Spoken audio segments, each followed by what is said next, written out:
So in the Bible, the ideas of heaven and earth are ways of talking about God's space and our space. So I understand our space really well. We live here. There's trees, rivers, mountains.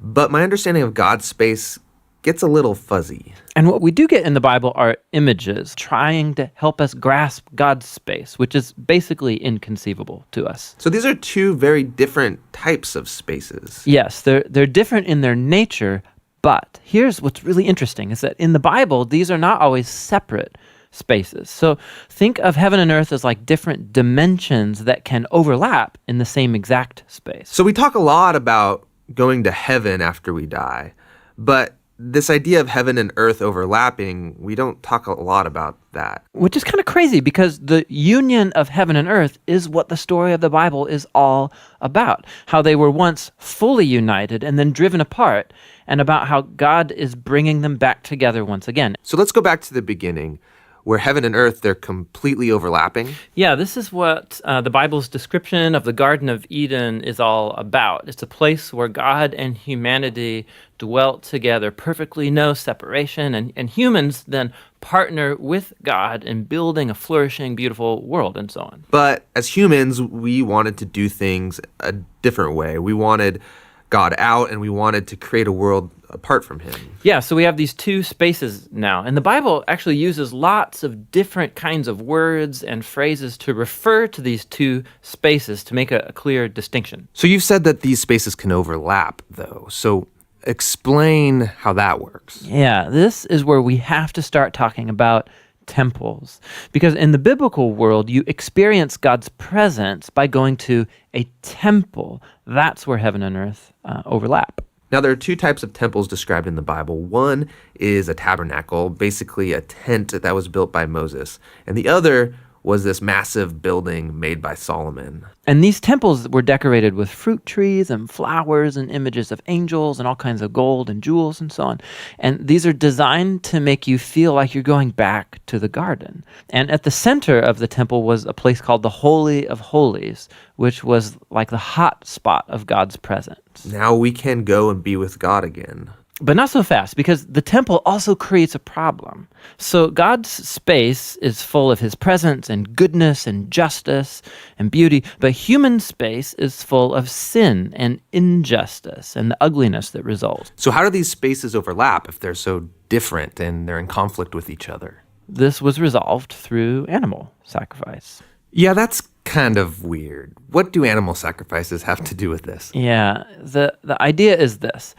Animal sacrifices, somehow they absorb the sin when the animal dies in your place. And it creates a clean space, so to speak, where you are now free to enter into the temple and be in God's presence. Okay, so if I'm an Israelite and I live in Jerusalem, I might be able to be in God's presence. But you said the story of the Bible is all of heaven and earth reuniting.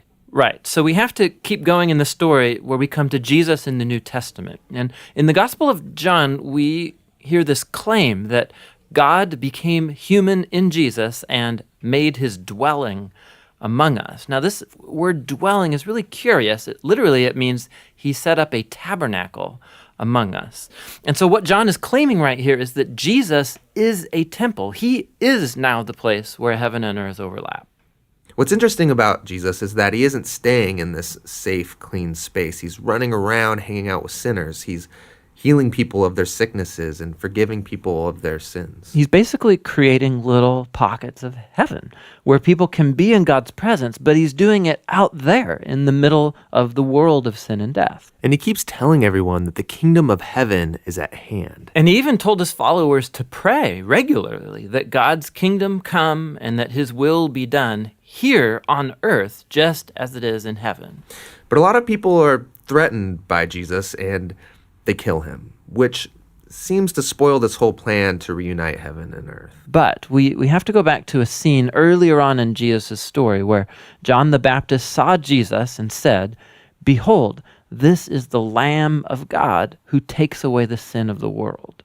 So Jesus isn't just talked about as being a temple, he's also talked about as being the temple sacrifice. Yeah, so the cross is now the place where Jesus absorbs sin to create a clean space that is not limited like animal sacrifices.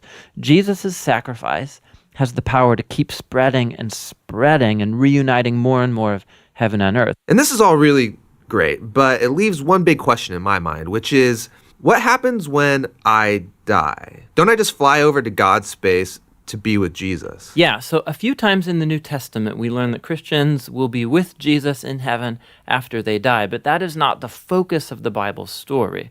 The focus is on how heaven and earth are being reunited through Jesus and will be completely brought together one day when he returns. So in the book of Revelation, we get this beautiful image of the Garden of Eden, now in the form of a city, coming to end the age of sin and death by redeeming all of human history in a renewed creation. And God's space and human space completely overlap once again.